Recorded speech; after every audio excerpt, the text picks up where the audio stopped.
नमस्कार मंडळी, आज आपण आलो आहोत अंजनगाव येथे. अंजनगावला आलो आणि रोडगे खाल्ल्याने असं होतच नाही. रोडग्यांचे सुद्धा वेगवेगळे प्रकार, गौरीत भाजलेले, ओव्हनमध्ये भाजलेले आणि आज केले तेलावर भाजलेले रोडगे. करायला अतिशय सोपे, चवीला अप्रतिम लागतात आणि विशेष म्हणजे हे घरी आपण कधीही करू शकतो. याबरोबर आलू वांग्याची भाजी केली आहे, कढी केली आहे, भात केला आहे, साधं वरण आणि गुळाना केलेला आहे. तर चला सुरुवात करूया रोडगे बनवायसाठी. तर यासाठी गव्हाचं पीठ घ्यायचं. नेहमीचंच गव्हाचं पीठ मी घेतलेलं आहे. जाडसर दळलेलं पीठ असेल तरीसुद्धा चालेल. त्यावर हातावर चढून ओवा घातला आहे, चवीनुसार मीठ घातलं आहे आणि चिमूटभर अगदी सोडा घालायचा आहे. त्याचबरोबर तेल घालायचं आहे आणि त्यानंतर हे छानपैकी मिक्स करायचं आहे. बेताबेतानी पाणी घालायचं आहे आणि पीठ मळून घ्यायचं आहे. पीठ मळताना लक्षात ठेवायचं आहे, आपले नेहमीचे पोळ्यांचे पीठ असते ना, त्यापेक्षा हे पीठ घट्ट मळायचं आहे आपल्याला. तर आपण बेताबेतानी पाणी टाकून मस्तपैकी हे पीठ मळून घेऊया आणि पीठ मळल्यावर त्यावर चमचाभर तेल घालायचं आहे आणि त्यानंतर याला कमीत कमी 15 मिनिटासाठी झाकून ठेवायचं आहे.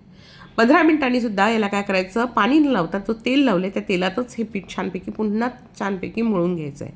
त्यामुळे आपली कणिक जी ना छान मऊ होते, चांगली तंबून घ्यायची कणिक. कणिक छान मळून झाली की त्यानंतर आता मेन ते रोडगे करायचे. त्यासाठी काय करायचे, सगळ्यात बाहेरची जी पाती आहे ती मोठी करायची आहे बघा, अशा तऱ्हेने.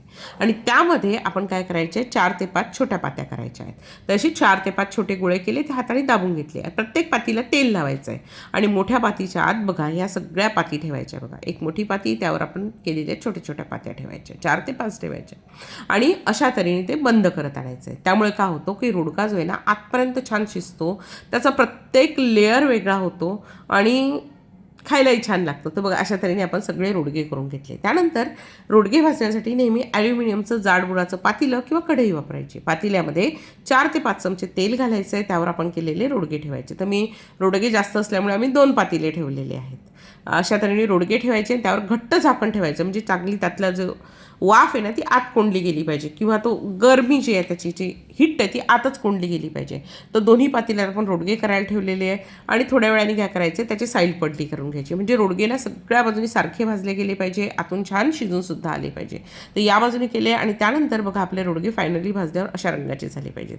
असे हे रोडगे तयार आहे. असे रोडगे तुम्ही नक्की करून बघा. थँक्यू.